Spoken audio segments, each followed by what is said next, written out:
नमस्कार दोस्तों, टिकोड एग्जाम में आप सभी का स्वागत है। आज की क्लास में हम लोग डिस्कस करेंगे पास्ट ईयर्स के क्वेश्चंस जो कि इलाहाबाद हाई कोर्ट द्वारा विभिन्न परीक्षाओं में पूछे गए प्रश्न हैं। यहाँ पर पास्ट ईयर्स के क्वेश्चंस को हम लोग डिस्कस करेंगे जो कि आपके आरओ परीक्षा में, कंप्यूटर असिस्टेंट परीक्षा में, एपीएस परीक्षा में, group C group D exams में पूछे गए प्रश्न हैं। इस सीरीज में मैं आपको बता दूं, हम लोग पास्ट ईयर्स के क्वेश्चंस के माध्यम से सिलेबस को कवर कर रहे हैं। यहाँ पर अभी तक हमने पॉलिटी डिस्कस किया है, आधुनिक भारत डिस्कस किया है, पर्यावरण डिस्कस किया है और अभी हम ज्योग्राफी भूगोल डिस्कस कर रहे हैं। क्लासेस बाइलिंगुअल होती है। मैं पूरा प्रयास करती हूँ कि इंग्लिश और हिंदी दोनों माध्यम के स्टूडेंट्स को कोई भी दिक्कत नहीं हो, लेकिन अगर कहीं पर भी आपको लैंग्वेज में इशू होता है तो कमेंट बॉक्स में ज़रूर बताया करिए क्लास, ताकि अगले क्लास में हम उन क्वेश्चंस को फिर से कवर कर ले। ठीक है, कोई भी इशू होता है क्लास में तो वो आप मुझे कमेंट बॉक्स में बता दिया करिए। अगर कोई त्रुटि होगी तो मैं उसको सही करवा दूंगी, और अगर कोई एक्सप्लेनेशन आपको नहीं समझ में आया होगा तो उसको भी मैं दोबारा रिपीट कर दूंगी, क्योंकि मैं आपसे हमेशा एक बात कहती हूँ, ये सारी क्लासेस आप लोगों के लिए लाई जा रही है। तो अगर आप लोगों के लिए ये क्लासेस यूजफुल नहीं होंगी तो इन क्लासेस का कोई भी मतलब नहीं है। तो चलिए अब आज के सेशन को स्टार्ट करेंगे मेरे साथ, ऐश्वर्या सिंह के साथ। क्लास में कहीं पर भी किसी भी तरीके का डाउट होता है तो आप लोग मुझे कमेंट बॉक्स में ज़रूर बताएंगे। क्लास आज के सेशन को स्टार्ट करने से पहले थोड़ी सी जानकारी मैं आप लोगों को देना चाहूँगी वीडियो क्रैश कोर्स के बारे में। इस वीडियो क्रैश कोर्स में एंटायर सिलेबस को कवर किया गया है Allahabad high court RO exam के लिए। लेक्चर्स जो है आपके वो सिलेबस के अकॉर्डिंग है। वीडियो लेक्चर्स आपको रिकॉर्डेड प्रोवाइड किए जाएंगे एक एक टॉपिक पर, प्लस आपको नोट्स प्रोवाइड की जाएगी पीडीएफ के फॉर्मेट में। टेस्ट सीरीज इसमें इंक्लूडेड है। टेस्ट सीरीज में कुछ आपके फुल टेस्ट होंगे, प्लस कुछ सेक्शनल टेस्ट होंगे सब्जेक्ट वाइज। तो अगर इससे रिलेटेड आपको कोई भी जानकारी चाहिए तो यहाँ पर व्हाट्सएप नंबर दिया गया है, इस पर आप कॉन्टैक्ट करिए, आपको सारी डिटेल दे दी जाएगी। चलिए अब आज की क्लास का हम देखते हैं पहला प्रश्न, और इस सीरीज का अगर हम देखेंगे तो ये आपका 280 क्वेश्चन है। ठीक है, चलिए यहाँ पर देखिए क्या पूछा गया है। Under the national highway development project which one of the following is not the route of golden quadrilateral. क्या दिया गया है? गोल्डन क्वाड्रिलेटरल की बात की गई है। राष्ट्रीय राजमार्ग विकास परियोजना के तहत निम्नलिखित में से कौन सा स्वर्णिम चतुर्भुज मार्ग में नहीं है? लखनऊ, जयपुर, विजयवाड़ा, बेलगांव। आपको बताना है सही उत्तर क्या है। इलाहाबाद हाई कोर्ट आरओ परीक्षा 2022 में पूछा गया प्रश्न है। अब यहाँ पर देखिए ये आपका गोल्डन क्वाड्रिलेटरल है। ठीक है, दिख रहा है आपको। यहाँ पर आपको न्यू दिल्ली दिख रहा है, यहाँ कोलकाता दिख रहा है, इधर चेन्नई है, बेंगलुरु है रास्ते में, और इधर अगर आप देखेंगे तो इधर अहमदाबाद, गांधीनगर। ठीक है, तो इस पूरे रूट में आपको लखनऊ नहीं दिखेगा। ठीक है, लखनऊ इधर की तरफ है, यूपी में लखनऊ इधर की तरफ है। तो इस प्रश्न का सही उत्तर क्या हो जाएगा? ए हो जाएगा। जयपुर, विजयवाड़ा, बेलगांव की अगर हम बात करेंगे तो ये गोल्डन क्वाड्रिलेटरल रूट में आपका आता है। क्लियर है ना क्लास? यहाँ पर आपको मैप से क्लियर हो जाएगा। यहाँ पे उत्तर प्रदेश का कैपिटल जो लखनऊ है वो इधर की तरफ है, और ये गोल्डन क्वाड्रिलेटरल का हिस्सा नहीं है। तो ए आपका सही उत्तर हो जाएगा। आगे देखते हैं अगले प्रश्न पे। The quadrilateral connecting Delhi, Mumbai, Chennai and Kolkata passes through. आपको बताना है कहाँ कहाँ से ये पास हो रहा है। अमृतसर, अहमदाबाद, पुणे, पटना, जयपुर, पोरबंदर, हैदराबाद, बनारसी, वडोदरा, पुणे, विशाखापट्टनम, बनारस, फिर उसके बाद Nagpur, Bhopal, Surat, Amritsar. Allahabad high court RO exam 2022 में पूछा गया प्रश्न है ये। तो 281 का जो आपका सही उत्तर है वो है, ये पास हो रहा है वडोदरा से, पुणे से, विशाखापट्टनम से, बनारस से। यहाँ पर ध्यान दीजिएगा क्लास, इस चीज़ पर ज़रूर। यहाँ पर मैं इसको थोड़ा क्लीन करती हूँ, इरेज करती हूँ, सारी चीज़ें दिख रहा है आपको। चलिए यहाँ पर आपको न्यू दिल्ली दिख रहा है। ठीक है, न्यू दिल्ली दिख रहा है, इसके रूट में आगरा आ रहा है। ठीक है, कानपुर आ रहा है।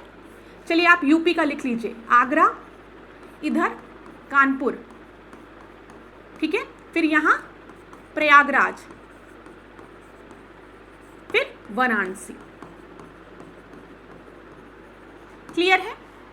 बताइए क्लियर है ना? ये चीज ध्यान में रखिएगा। तो लखनऊ तो नहीं है, ये आपको पता चल गया, लेकिन बनारस है। अब यहाँ पर देखिए ये चेन्नई है, ये बेंगलुरु है। यहाँ पर ध्यान दीजिएगा, ये मुंबई है। ठीक है, ये गांधीनगर है, ये वडोदरा है, इधर सूरत है, इधर अहमदाबाद है, इधर उदयपुर है, इधर जयपुर है। तो जो आपसे प्रश्न पूछा गया है, दूसरे प्रश्न को ध्यान से देखिए, तो वडोदरा, पुणे, विशाखापट्टनम, बनारस इसमें आते हैं। सी आपका सही उत्तर हो गया क्लास। यहाँ पर ध्यान दीजिएगा, the golden quadrilateral is a network of national highway connecting the major cities of India. Golden quadrilateral की जब हम बात कर रहे हैं, ये नेशनल हाईवे, ठीक है, जो कि कुछ मेजर सिटीज को कनेक्ट कर रहा है, जिसमें आपके दिल्ली, कोलकाता, मुंबई, चेन्नई, मैंने आपको मैप के थ्रू दिखा दिया है, एक क्वाड्रिलेटरल फॉर्म हो रहा है, ठीक है। अगर स्ट्रेच देखें तो 5846 kilometre and it is one of the longest road in the world. याद रखिएगा ये भी चीज। तो देख लीजिए, गोल्डन क्वाड्रिलेटरल से 2-3 प्रश्न आपकी परीक्षा में इलाहाबाद हाईकोर्ट द्वारा पूछे गए हैं। यहाँ पर पहला प्रश्न हमने देख लिया, जो कि सबसे आसान प्रश्न था, जिसमें इलाहाबाद हाईकोर्ट 2022 में पूछा गया था कि कौन से सिटी इसमें नहीं है, लखनऊ नहीं है। लेकिन अगर हम यूपी में देखेंगे तो बनारस है, याद रखिएगा, आगरा है, ठीक है, कानपुर है आपका, इलाहाबाद मतलब प्रयागराज है, और बनारस है, ये ध्यान रखिएगा। फिर देखिए 2022 में इलाहाबाद हाईकोर्ट आरओ में वही प्रश्न पूछा है, लेकिन अलग तरीके से पूछ लिया है कि कौन कौन से सिटीज के थ्रू ये पास होता है। तो बड़ोदरा याद रखना है आपको, फिर उसके बाद पुणे, विशाखापट्टनम, बनारस। फिर अगला प्रश्न देखिए, यहाँ पर 2021 में पूछा गया है इलाहाबाद हाईकोर्ट आरओ परीक्षा में कि गोल्डन क्वाड्रिलेटरल प्रोजेक्ट है क्या। तो देखिए 2021 में जिस स्टूडेंट ने इस क्वेश्चन को सही किया होगा या 2022 में वो रीअपियर हुएंगे, उन्होंने थोड़ा सा गोल्डन क्वाड्रिलेटरल के बारे में पढ़ा होगा, और 2022 में जब वो रीअपियर हुए होंगे तो उनका प्रश्न का उत्तर सही होगा। यही बेनिफिट होता है पास्ट ईयर क्वेश्चंस को पढ़ने का, हमें आइडिया लगता है क्लास के इस टॉपिक से प्रश्न हमारे परीक्षा में देखने को मिल सकते हैं, बस यही बात है। हो सकता है हूबहू प्रश्न ना मिले, जैसे हूबहू प्रश्न आपको नहीं दिखे सेम, लेकिन उसी टॉपिक से पूछा गया है और बहुत डिफिकल्ट नहीं पूछा गया। गोल्डन क्वाड्रिलेटरल होता क्या है, किन किन सिटीज से पास हो रहा, मेजर कौन सी सिटीज को कनेक्ट कर रहा, बस यही तो पूछा जा रहा है। तो इसीलिए बार बार जब मैं आपसे कहती हूँ महत्वपूर्ण है, तो आपको लगता है अरे ऐश्वर्या मैम क्या बोल रही हूँ, लेकिन ध्यान दिया करिए इन टॉपिक को, यही चीज़ आपको स्कोर कराता है। और जब 1-1, 2-2 नंबर से सिलेक्शन नहीं होता है ना, तो बहुत दुख होता है, एक साल बर्बाद होने का दुख बहुत होता है क्लास। कब 25 साल की उम्र 32, 33, 34, 40 साल की हो जाती है पता भी नहीं चलता है। इसीलिए ध्यानपूर्वक पढ़िए अगर अभी पढ़ रहे हैं तो यहाँ पर ध्यान दीजिएगा। गोल्डन क्वाड्रिलेटरल अब आप लोगों को पता ही है, एयर रोड द्वारा वर्ल्ड को कनेक्ट करने की बात हुई है, नहीं। Developing 4 centers of the country to attract the tourism, connecting the 4 metropolitan cities in India by the speed for land, 4 land highway, ठीक है।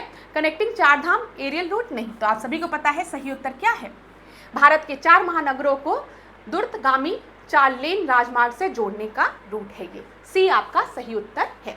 क्लियर है ना, समझ में आ गया होगा। चलिए आगे देखते हैं। अच्छा एक चीज और देख लीजिए, यहाँ पर 2021 में प्रधानमंत्री अटल बिहारी वाजपेयी ने स्वर्णिम चतुर्भुज राजमार्ग परियोजना की आधारशिला रखी थी। हो सकता है आने वाली परीक्षा में इस तरीके से प्रश्न बन जाए कि गोल्डन क्वाड्रिलेटरल की हम बात कर रहे हैं तो ये किसके समय में इसको अपनाया गया था। तो याद रखिएगा उस समय प्रधानमंत्री कौन थे, अटल बिहारी वाजपेयी थे। 2021 की बात हो रही है।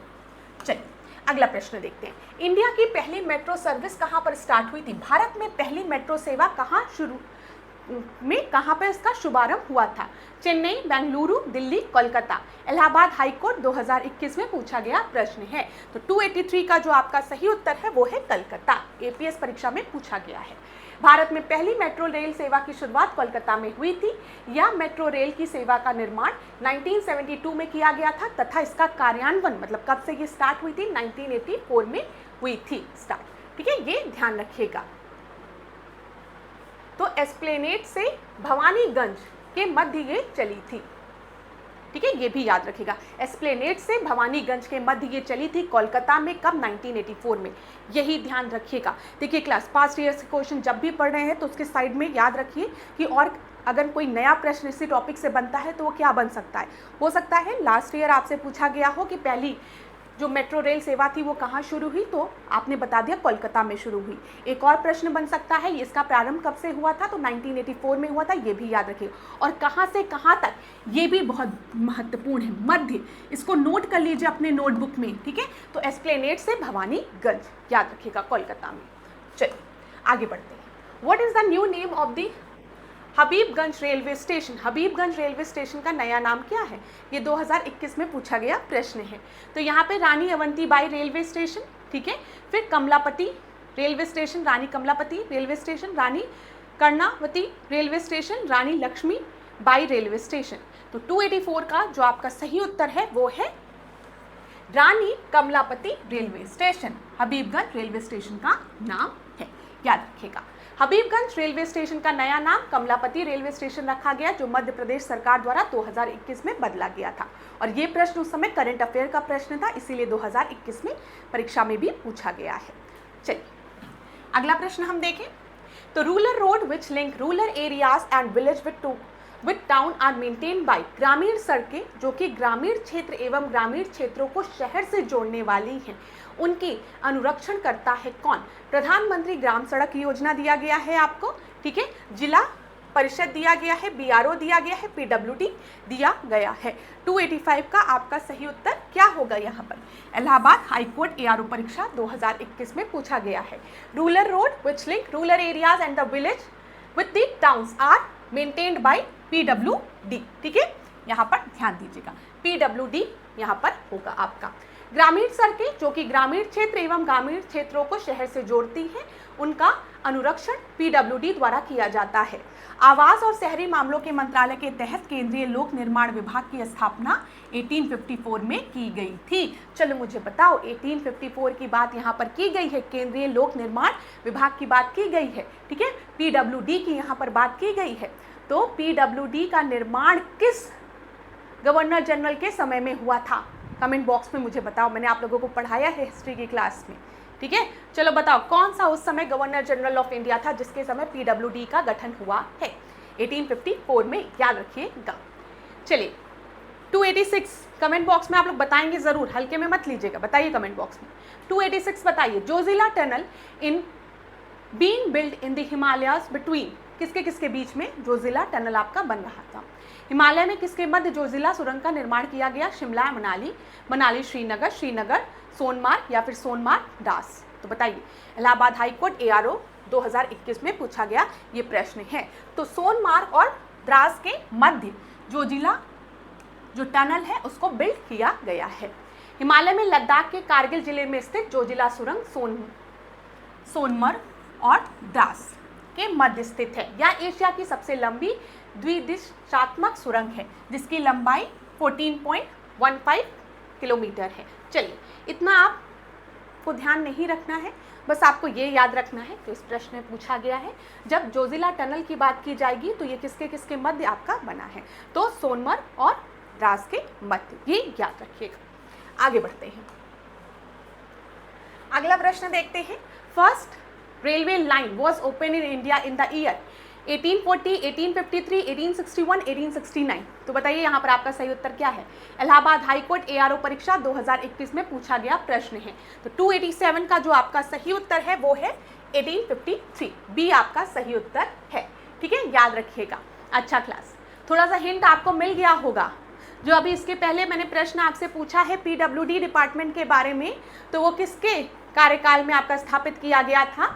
अब बताइए, वो भी ध्यान रखिएगा। क्वेश्चन, दूसरा क्वेश्चन यहाँ पर है, 1853 में जो पहला रेलवे ट्रैक बिछाया गया था बॉम्बे से थाने, ये याद रखिएगा, मुंबई से थाने के बीच में बिछाया गया था, वो किसके कार्यकाल में बिछाया गया था? लॉर्ड डेलहाउसी के। तो डेलहाउसी की बात जब हम करते हैं, मैंने हिस्ट्री में आपको पढ़ाया है, डॉक्ट्राइन ऑफ लैप्स आप याद रखेंगे, ठीक है, आप टेलीग्राम सिस्टम के बारे में याद रखेंगे, आप रेलवे ट्रैक के बारे में याद रखेंगे, और एक चीज़ और जो मैंने आपसे प्रश्न पूछा है, हिंट बार बार दे रही हूँ, ठीक है, थोड़ा नॉलेज को ब्रश अप करिए, रोज रोज नॉलेज को ब्रश अप करिए। जैसे रोज दांत को ब्रश करते हैं ना, वैसे बार बार अपने सब्जेक्ट्स को रिवाइज करिए, तभी यहाँ पर बैठना शुरू होगा। सबसे बड़ी गलती हम लोग यही करते हैं, ये ध्यान दीजिएगा क्लास, जो भी चीज़ आप पढ़ रहे हैं उसको आपको रिवीजन करना है। हफ्ते में एक दिन बनाइए कि मुझे पूरे अपने इस रिवीजन को कंप्लीट करना है क्लास। टाइम टेबल के अनुसार चलेंगे, डिसिप्लिन के अकॉर्डिंग चलेंगे तो आप जीवन में बहुत आगे जाएंगे। मैं एक चीज़ आपको बताना चाहूँगी, हो सकता है आप में से कुछ लोग मुझसे थोड़े उम्र में बड़े भी हों, लेकिन मेरी बात को ध्यान से सुनिएगा। जब बात आ गई है तो बता दूं कि मोटिवेशन की अगर हम बात करें तो मोटिवेशन जो है ना, कभी हाई रहता है कभी लो रहता है, सबके साथ कोई भी ऐसा आदमी नहीं है जो कहे कि मैं रोज मोटिवेटेड रहता हूँ ना। जो हैप्पीनेस होती है ना, happiness is a state of mind, बहुत बड़ी बात है ये, happiness is a state of mind. कभी आप बहुत खुश महसूस करेंगे और कभी आपको लगेगा अरे यार बड़ा लो है, बड़ा जीवन में तो मेरे इतने दुख है, इतनी परेशानियां हैं, मैं क्या बताऊं ऐश्वर्या मैम, कुछ हो ही नहीं रहा, आपको मेरी परेशानियों का अंदाज़ा नहीं है। अधिकतर लोगों को यही लगता है कि उनका जीवन परेशानियों से भरा है, लेकिन ये सब यहाँ की फितूर है। समझिए, जिंदगी आपको रोने का बहुत मौका देगी, लेकिन हंसने का भी मौका देगी, ये ध्यान रखिएगा। और हमेशा एक बात याद रखिएगा, जीवन में कभी भी लोग अगर आपका परिचय देना तो आपकी असफलताओं को गिनवा कर आपका परिचय नहीं देना चाहिए, आपकी सफलताओं से आपका परिचय होना चाहिए। ये बात हमेशा रखिएगा याद। मैंने आपको कई स्टोरीज भी ऐसे क्लास के दौरान बताई है कि जीवन में बहुत लोगों की परेशानी आई, किसी का घर चला गया, किसी का पैर चला गया, किसी का हाथ चला गया, किसी की आँख चली गई, लेकिन उन परेशानियों से आपका परिचय नहीं होना चाहिए। आपके जीवन में जो आपकी सफलताएं हैं उससे आपका परिचय होना चाहिए। ठीक है, तो क्या आपके जीवन में परेशानी आई? नहीं, तब तो फिर बेचारा कहलाओगे। अरे बेचारा बेचारी, बड़ा दुख भरी कहानी है उनकी, क्या बताएं, रोना आता है, ईश्वर इतना कष्ट। ना ना ना, बिल्कुल भी नहीं, बिल्कुल भी नहीं क्लास। आप जब भी किसी के सामने आप खड़े हों तो आप एक स्ट्रॉन्ग लेडी की तरह या एक स्ट्रॉन्ग आदमी की तरह खड़े हों। ठीक है, आपका परिचय आपके जीवन में आपकी सफलताओं से होना चाहिए, असफलताओं से नहीं। हमेशा ध्यान रखिएगा। और थोड़ा सा इधर सुनिए मेरी बात, जो मैं आपको बताने जा रही थी कि जो मोटिवेशन है ना, वो कभी इधर होता है, कभी ऐसे होता है, कभी इधर, कभी ऐसे ऐसे साइनोसॉइडल होता है। एक दिन लगेगा कि आज ही कल ही एग्जाम क्वालिफाई कर लेंगे, दूसरे दिन लगेगा अब क्या होगा, जीवन में मुझसे निराश तो कोई नहीं, फिर अगले दिन लगेगा कुछ ऐश्वर्या मैम बोल देंगी क्लास में या किसी और मोटिवेशनल स्पीकर को सुन लिया तो लगेगा अब हम ही एग्जाम क्वालिफाई करें। ये साइनोसॉइडल चलता रहता है। लेकिन अगर आप जीवन में डिसिप्लिन्ड हैं, ठीक है, आप डिसिप्लिन्ड हैं क्लास, मेरी बात समझिए, अगर आपके जीवन में अनुशासन है तो भले आपका स्टेप छोटा छोटा छोटा छोटा होगा, लेकिन जीवन में आपको सफलता ज़रूर मिलेगी। तो अगर आपने डिसाइड कर लिया है कि आपके पढ़ने का एक स्लॉट ये है, मतलब कोई भी स्लॉट आपने डिसाइड कर लिया है, अब किसी दिन आपको लगे जीवन का सबसे दुखी इंसान हम हैं, तब भी आप पढ़ेंगे। किसी दिन आपको लगे अभी मेरा पेपर कल ही क्वालिफाई हो जाएगा, सब अच्छा है, तब भी आप पढ़ेंगे। किसी दिन सर दर्द हो रहा है तब भी आप पढ़ेंगे। किसी दिन नींद आ रही है तब भी आप पढ़ेंगे। ये डिसिप्लिन नहीं ब्रेक होना चाहिए, और इस चीज़ को हम नहीं समझ पाते हैं। लाइफ का जब अच्छा खासा समय चला जाता है तब समझ में आता है इसकी क्या ज़रूरत थी। ये चीज़ तो सबके जीवन में है, मेरे आपके, चाहे किसी के भी जीवन में जाओगे, ये साइनोसॉइडल वेव्स सबके जीवन में आती जाती रहती है। एक दिन बड़े खुश महसूस करेंगे, एकदम पॉजिटिव हार्मोन्स बनेंगे, एकदम चेहरे पे स्माइल, हो कितना अच्छा लग रहा है। दूसरे दिन लगेगा अरे सबसे ख़राब जीवन तो हमारा ही है। तो ये चलता रहता है। लेकिन हाँ, कुछ ठान लिया है, डिसिप्लिन हो, ठीक है, ये जो स्लॉट है इसमें मुझे बस पढ़ना ही है, चाहे दुनिया इधर की उधर हो जाए, तो जीवन में आपको सफलता ज़रूर मिलेगी, ये याद रखिएगा। चलिए आगे बढ़ते हैं। ज़्यादा प्रवचन देने में मैं यकीन नहीं रखती हूँ, लेकिन कभी कभी आप लोगों को बीच में मोटिवेट करने का मन करता है, बताने का मन करता है, क्योंकि हम एज अ फैकल्टी स्टूडेंट से जब बात करते हैं या हम अपने सीनियर से भी बात करते हैं तो वो हमें बहुत सी चीज़ें बताते हैं, तो हमें भी मन करता है इस ज्ञान को थोड़ा आप लोगों तक पहुँचाएँ। ठीक है, तो हमेशा याद रखिएगा, आज लिख लीजिए, आशा निराशा तो जीवन में बनी रहेगी, दुख और सुख भी जीवन में बना रहेगा, लेकिन निरंतर प्रयास से ही जीवन आपका सफल होगा, ये चीज़ ध्यान रखिएगा। चलिए 288, विच road and highway project is sponsored and funded by the central government of India? कौन सी सड़क और राजमार्ग परियोजना भारत की केंद्र सरकार, यहाँ पर ध्यान दीजिएगा, केंद्र सरकार द्वारा प्रायोजित एवं वित्त पोषित है? भारत गौरव स्कीम, भारतमाला परियोजना, national corridor project of India, national highway development project. Allahabad high court ARO परीक्षा 2021 में पूछा गया ये प्रश्न है क्लास। तो ध्यान दीजिएगा, 288 का जो आपका सही उत्तर है वो है भारतमाला परियोजना। कौन सी सड़क और राजमार्ग परियोजना भारत की केंद्र सरकार द्वारा प्रायोजित एवं वित्त पोषित है? तो वो है भारतमाला परियोजना। भारतमाला प्रोजेक्ट के बारे में आपने सुना होगा, इसकी शुरुआत 2015 में हुई है। कई बार आपके परीक्षाओं में वर्ष भी पूछ लेता है कि भारतमाला प्रोजेक्ट कब स्टार्ट हुआ है, तो याद रखिएगा ये 2015 में आपका स्टार्ट हुआ है। इसके अंतर्गत अगर हम देखें, आर्थिक गलियारे, राष्ट्रीय गलियारे, अंतर्राष्ट्रीय गलियारे, फीडर मार्ग, राष्ट्रीय गलियारा, दक्षता सुधार एवं सीमा का विकास शामिल है। तो भारतमाला प्रोजेक्ट याद रखिएगा 2015 में इसकी शुरुआत हुई है। वे दो महत्वपूर्ण स्थान कौन से हैं जो पूर्व पश्चिम गलियारे से अंतिम बिंदु हैं? ठीक है, जो पूर्व पश्चिम गलियारों से अंतिम बिंदु हैं। Which two of the following are the end point of the east west corridor? तो बताइए, कोलकाता मुंबई, कोलकाता पोरबंदर, मुंबई सिलचर, ठीक है, और फिर सिलचर और पोरबंदर। बताइए सिलचर पोरबंदर या मुंबई सिलचर, कोलकाता पोरबंदर या फिर Kolkata Mumbai. Allahabad high court ARO परीक्षा 2021 में पूछा गया प्रश्न है। यहाँ पर ध्यान दीजिएगा, ईस्ट वेस्ट कॉरिडोर के एंड पॉइंट्स की बात की गई है, ईस्ट वेस्ट कॉरिडोर के एंड पॉइंट की यहाँ पर ध्यान दीजिएगा। ठीक है, तो बताइए 289 का आपका सही उत्तर क्या हो जाएगा? 289 का आपका सही उत्तर जो है वो है सिलचर और पोरबंदर, डी आपका सही उत्तर है। ठीक है, पूर्व पश्चिम गलियारा कहाँ से होकर गुजरता है?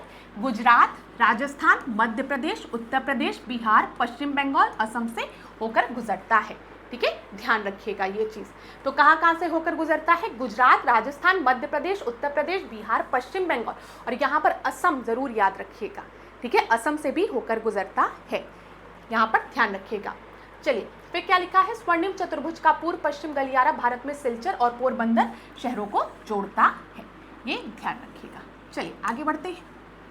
भारतीय Indian engineers created history on 5 April 2021, current का प्रश्न था ये, तो अगर आप चाहें तो स्किप भी कर सकते हैं, लेकिन एक बार देख लेते हैं। Indian engineers created history on 5 April 2021 bye completing the arc of the world highest railway bridge on the river. तो इसका आप सभी को उत्तर पता है, उस समय बहुत फेमस भी था, चेनाब आपका सही उत्तर है। ठीक है, 5 अप्रैल 2021 को सबसे ऊंचे रेल पुल, एक मिनट क्लास, ध्यान दीजिएगा यहाँ पर, ध्यान दीजिए। भारतीय इंजीनियर्स लिखा है, इंजीनियर्स ने 5 अप्रैल 2021 को विश्व का सबसे ऊंचा रेल पुल चेनाब नदी पर पूरा किया। इस ब्रिज का निर्माण Konkan railway Udhampur Srinagar Baramulla rail link परियोजना के तहत हुआ था। क्लियर है? चलिए आगे बढ़ते हैं। 291 को देखते हैं। Indian railway has developed the countries first world class railway station in which city? भारतीय रेलवे ने किस शहर में पहला विश्व स्तरीय रेलवे स्टेशन बनाया है? यहाँ से क्लास आपको एक चीज समझ में आ रही होगी कि इलाहाबाद हाई कोर्ट में इंफ्रास्ट्रक्चर से रिलेटेड प्रश्न पूछे जा रहे हैं। तो अगर अभी रिसेंट में करंट अफेयर में कोई भी नया रेलवे ट्रैक बना है, रेलवे ब्रिज बना है या मेट्रो स्टार्ट हुई है, तो उसको ध्यान से पढ़ लीजिएगा। ये चीज़ तो आपको समझ में आ रही होगी यहाँ पर ना, कि कोई भी नया इंफ्रास्ट्रक्चर डेवलपमेंट हुआ है या रूट बना है, आपका हाईवे बना है या कहीं पे नया ट्रैक बिछाया गया है, कोई नई अचीवमेंट है इंफ्रास्ट्रक्चर से रिलेटेड, वो आपके परीक्षा के लिए महत्वपूर्ण है। तो ये भी 2021 का प्रश्न है, ये भी करंट ओरिएंटेड भी प्रश्न था आपका। ठीक है, यहाँ पर भारतीय रेलवे ने भोपाल रेलवे स्टेशन को पहला विश्व स्तरीय रेलवे स्टेशन के रूप में निर्मित किया था। चलिए आगे बढ़ते हैं। 292, अब यहाँ पर देखिए, अब ये ड्राइवर एग्जाम में, ग्रुप डी ड्राइवर एग्जाम में प्रश्न था, तो इसलिए सिंबल बेस्ड प्रश्न है। अगर आप चाहें तो आप छोड़ सकते हैं, क्योंकि ड्राइवर का एग्जाम था तो इस वजह से सिंबल से रिलेटेड प्रश्न यहाँ पे पूछ लिया गया था। लेकिन अब आ गया है तो देख लेते हैं। Identify the correct meaning of the given traffic sign. Compulsory ahead only, ठीक है, left turn prohibited, compulsory ahead और राइट टर्न ओवरटेकिंग प्रोहिबिटेड। तो Allahabad high court group D driver exam में पूछा गया प्रश्न है। यहाँ पर इसका अर्थ होता है कि कंपल्सरी अहेड और राइट टर्न, कंपल्सरी अहेड और राइट टर्न। ठीक है, तो यहाँ पर सी आपका सही उत्तर होगा। आप चाहे तो स्किप कर सकते हैं, क्योंकि ड्राइवर एग्जाम में पूछे गए प्रश्न है ये भी। Identify the correct meaning of the given traffic sign. बताइए। वन वे साइन, ठीक है, hand cart prohibited, all motor vehicle prohibited, overtaking prohibited. तो यहाँ पर 293 का जो आपका सही उत्तर है वो है ऑल मोटर व्हीकल प्रोहिबिटेड। ठीक है, यहाँ पर देखिए आप, कार बना है और बाइक बनी है और उस पर ऐसे क्रॉस मतलब वो बना हुआ है, कटा हुआ है। सी आपका सही उत्तर है। ये भी ड्राइवर एग्जाम में है। अब पूछ लिया गया है, सीक्वेंस है 294, 295, 296, इसलिए करवाना भी जरूरी था।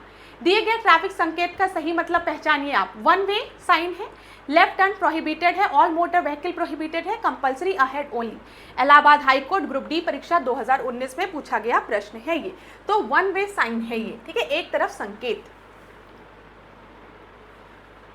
इस प्रश्न को देखते हैं। अब आपके एग्जाम का प्रश्न आया इलाहाबाद हाई कोर्ट आरओ परीक्षा 2017 में। Which of the following regarding speed breaker has not been suggested by the Indian road Congress.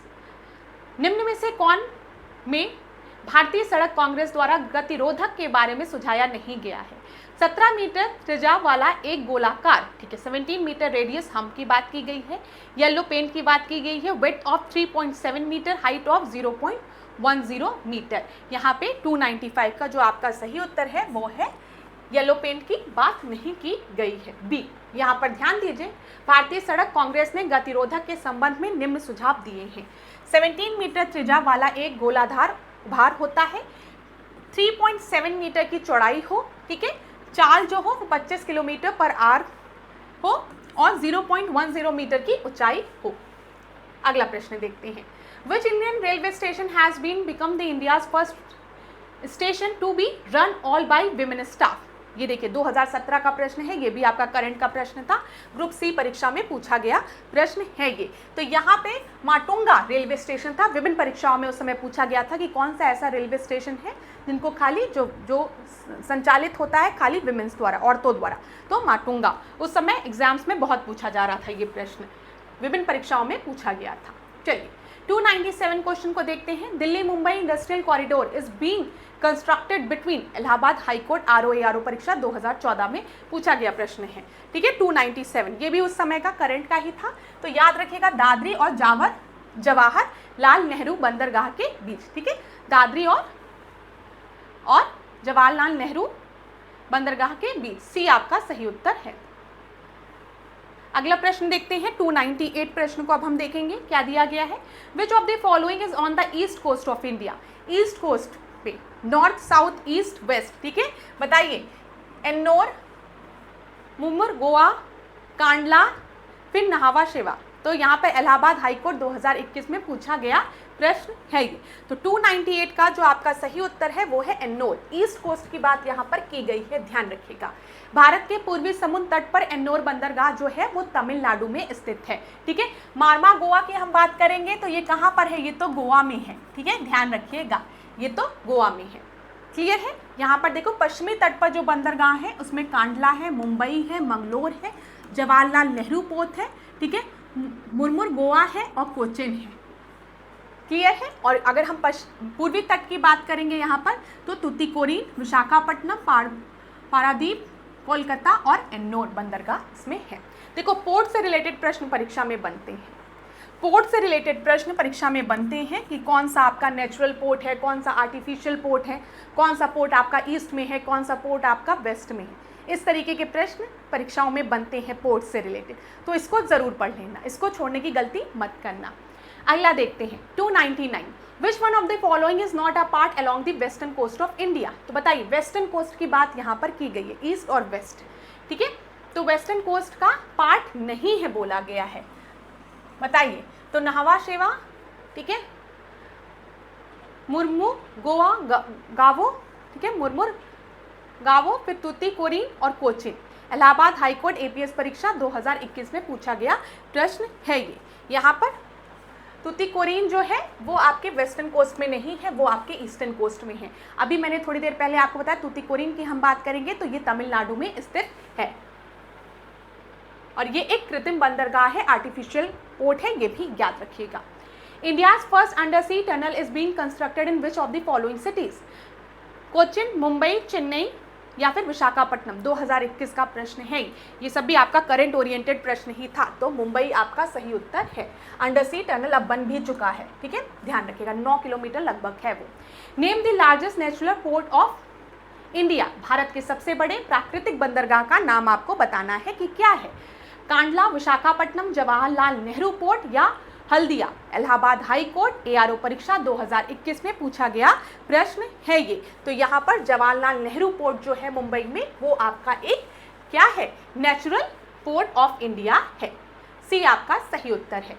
जहाज मंत्रालय के द्वारा, एक मिनट क्लास, हाँ, जहाज मंत्रालय के द्वारा सृजित प्रमुख कार्यक्रम कौन सा है जो कि देश में बंदरगाह विकास को प्रोत्साहन करता है? बताइए, यहाँ पर हम लोग बात कर रहे हैं शिपिंग को, तो सागरमाला, समुद्रमाला, ठीक है, बंदरगाह नियमन कार्यक्रम या फिर बंदरगाह तटीय कार्यक्रम। इलाहाबाद हाई कोर्ट 2021 में आपका पूछा गया प्रश्न है। तो यहाँ पर 302 का जो आपका सही उत्तर है वो है सागरमाला। अभी हम लोग ने देखा कि जब हम सागरमाला की बात करते हैं तो हम नेचुरल पोर्ट्स को कनेक्ट करने की बात करते हैं। जब हम भारतमाला प्रोजेक्ट की बात करते हैं तो हम हाईवे रोड्स को कनेक्ट करने की बात करते हैं। तो ए आपका सही उत्तर है ये, ठीक है। देखिए, सागरमाला कार्यक्रम को 2015 में केंद्रीय मंत्रिमंडल द्वारा अनुमोदित किया गया था और 2016 को जारी किया गया था। इसी तरीके से 2015 में हम लोग ने भारतमाला प्रोजेक्ट को देखा जिसमें रोड लिंक, हाईवे लिंक की बात की गई है। विच one of the following port is different from the other port? Visakhapatnam, Kolkata, Paradip या फिर कांडला। ये आपका पूछा गया है, 2014 में प्रश्न पूछा गया है। तो यहाँ पर ध्यान रखिएगा, कांडला जो है वो आपका अलग है, ठीक है, क्योंकि कांडला जो है वो ज्वारीय बंदरगाह है जो कि पश्चिमी घाट पर है। ये ध्यान रखिएगा, जो कि पश्चिमी घाट पर स्थित है। विकल्प में अन्य सभी जो है वो प्राकृतिक बंदरगाह है और वो सब पूर्वी घाट पे आपके स्थित है। क्लियर है ना क्लास? अगर आपको वीडियो को पॉज करके आराम से प्रश्न को पढ़ना है, ऐसा लगता है कि यशोदा मैम आंसर्स बहुत जल्दी दे रही हैं, तब आप वीडियो को पॉज कर लिया करिए, आराम से प्रश्न पढ़ा करिए, अपना आंसर दिया करिए, फिर मेरे आंसर्स से मैच किया करिए। अगला प्रश्न हम देखते हैं 304 क्वेश्चन को। यहाँ पर आपका सही उत्तर क्या होगा? विच one of the following is not correctly match दिया गया है। तो बताइए यहाँ पर वेस्टर्न कोस्ट ऑफ इंडिया में अगर हम देखें मुरमुर गोवा, ठीक है, मुरमुर गोवा, ठीक है, मैंने ऐसे याद किया था, यहाँ पे गाओ गोवा दिया है ना, तो ये गोवा वाला GOA, ठीक है, तो गोवा आपको याद रहेगा, थोड़ा सा रिजेंबल करता है तो दिमाग में बना रहता है चीज़, ठीक है। फिर ईस्टर्न कोस्ट ऑफ इंडिया में दिया गया है न्यू मंगलोर और पारादीप, ठीक है। चलो, वेस्टर्न कोस्ट में अगर देखें हम कोचीन और जवाहरलाल नेहरू पोर्ट दिया गया, बिल्कुल ठीक है, कोई दिक्कत नहीं। ईस्टर्न कोस्ट ऑफ इंडिया में हल्दिया और चेन्नई दिया गया है। पूछा गया है कौन सा आपका नॉट करेक्टली मैच्ड है। यहाँ पर आपका नॉट करेक्टली मैच्ड है बी, ध्यान दीजिएगा, बी आपका नॉट करेक्टली मैच्ड है, क्योंकि अगर हम देखें पारादीप जो है वो उड़ीसा में है, ठीक है, कोलकाता पश्चिम बंगाल में है, ठीक है, विशाखापट्टनम आंध्र प्रदेश में हो गया, तुतीकोरिन एवं एन्नोर जो है तमिलनाडु में है। ये ध्यान रखिएगा यहाँ पर, ठीक है, क्लियर है ना? चलिए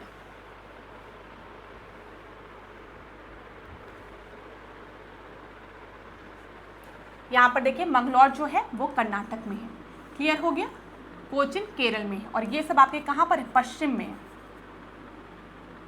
वेस्ट में। यहाँ पर देख लीजिए, मंगलौर की बात की गई है, मंगलौर जो है वो ईस्ट में नहीं है, वो कहाँ पर है? वो वेस्ट में है, क्लियर है? अब चल, तो पोर्ट से रिलेटेड प्रश्न आपके परीक्षा में पूछा गया है कि कौन सा पोर्ट किधर है, ये ध्यान रखिएगा, ठीक है क्लास। अगला देखिए, विच one of the following port is a riverine port. तो बताइए 305 का आपका सही उत्तर क्या होगा? Allahabad high court, RGC exam में पूछा गया प्रश्न है ये। तो यहाँ पर आपका सही उत्तर है कोलकाता पोर्ट, ठीक है, ए आपका सही उत्तर है। एक काम करते हैं हम लोग, एक मिनट रुकिएगा, आप लोग थोड़ा सा आपको रिवीजन कराते हैं। पोर्ट से रिलेटेड प्रश्न आपके परीक्षा में बार बार पूछा जा रहा है, तो एक बार आपको पता होना चाहिए कौन सा पोर्ट किस तरफ है।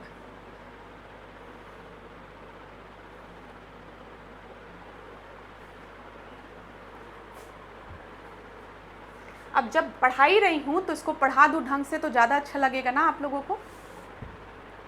यहाँ पर ध्यान दीजिएगा, इसी को खोल लेते हैं, इस इमेज को, ठीक है। यहाँ पर आपको दिख रहा होगा थोड़ा सा, ठीक है, ये देखिए, इधर आपको कोलकाता पोर्ट दिख रहा होगा, इधर पारादीप पोर्ट जो कि उड़ीसा में है, ठीक है, इधर विशाखापट्टनम पोर्ट आपको दिख रहा है, इधर एन्नोर पोर्ट दिख रहा है, ये चेन्नई पोर्ट है, ये तूतीकोरिन पोर्ट है, ठीक है, ये चीज़ क्लियर हो गई क्लास, ध्यान दीजिएगा। फिर इधर देखिए, इधर गुजरात में कांडला पोर्ट दिख रहा है, इधर मुरमुर गोवा पोर्ट दिख रहा है, यहाँ मंगलुरु पोर्ट दिख रहा है, इधर कोची पोर्ट दिख रहा है, ये ध्यान रखिएगा, ठीक है, यहाँ पर। और अगर हम मुंबई में देखेंगे यहाँ पर, तो यहाँ पर आपको जवाहरलाल नेहरू पोर्ट हो गया, ठीक है, और मुंबई पोर्ट हो गया, क्लियर है ना?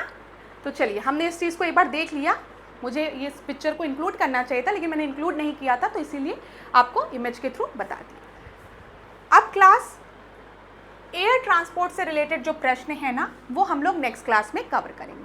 अभी आज की क्लास को हम लोग यहीं पे एंड करेंगे, ठीक है।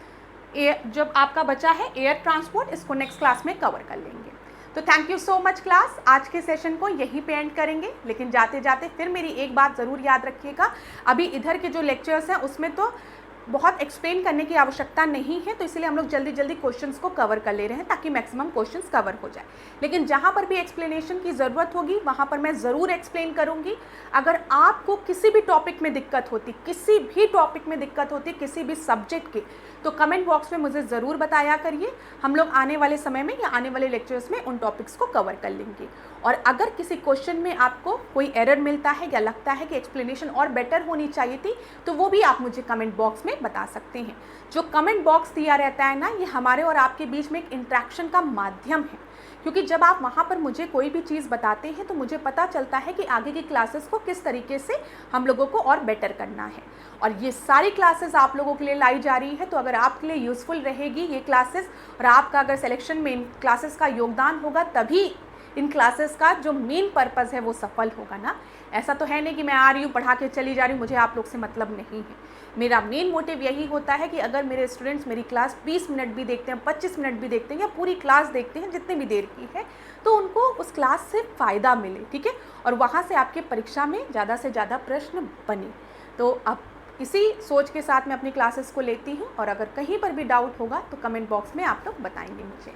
आज की सेशन को मैं यहीं पे एंड करूँगी क्लास। नेक्स्ट क्लास में आपसे मैं मिलूँगी नए प्रश्नों के साथ, लेकिन ये जो प्रश्न होंगे वो पास्ट ईयर्स के क्वेश्चंस ही होंगे। और जो स्टूडेंट अभी जल्दी मुझसे जुड़ रहे हैं उनको भी मैं बता देना चाहती हूँ कि हमने एक अलग से सेपरेट प्लेलिस्ट बना के रखी है, ठीक है, Allahabad high court RO ARO exam 2026 के लिए। आप जाइए, सर्च करिए RO ARO 2026, वहाँ पर आपको सारे सब्जेक्ट मिल जाएंगे। पॉलिटी में जितने भी प्रश्न अभी तक इलाहाबाद हाई कोर्ट के विभिन्न परीक्षाओं में पूछे गए सब मैंने कवर किया है। आधुनिक भारत तो मैंने अपने प्रयास बहुत उसमें लगाया है कि मेरे स्टूडेंट्स को कहीं पर भी डाउट ना हो और याद भी हो जाए। और आप लोगों के फीडबैक से मुझे पता भी चल रहा है कि आपको समझ में आया है आधुनिक भारत, ठीक है। फिर उसके बाद पर्यावरण में आप लोगों की क्लासेस लेती ही हूँ। जो रेगुलर बैच से जुड़े हैं उनको भी पता है कि मैं पर्यावरण पढ़ाती हूँ, तो वहाँ पर भी मैंने मैक्सिमम टॉपिक्स को कवर किया है, ठीक है, पास्ट ईयर्स के क्वेश्चंस के माध्यम से। अभी हम ज्योग्राफी डिस्कस कर रहे हैं, फिर आगे साइंस डिस्कस करेंगे, ये सीक्वेंस चलेगा। तो thank you so much class. अब आज के सेशन को यहीं पे एंड करेंगे, और अभी आगे क्वेश्चंस मुझे नहीं डिस्कस करने हैं, बस अब इस सेशन को यहीं पे एंड करते हैं। खूब पढ़िए, खूब आगे बढ़िए, लेकिन एक बात हर क्लास के एंड में कि स्वयं पे विश्वास रखिए, अपने पे भरोसा रखिए, अपने माता पिता के आशीर्वाद पे भरोसा रखिए। जिस ईश्वर की भी आप प्रार्थना करते हैं, जिसको भी आप जिस रूप में मानते हैं, उस ईश्वर को, उस सर्वशक्तिमान ईश्वर पर भरोसा रखिए, लेकिन कर्म करिए।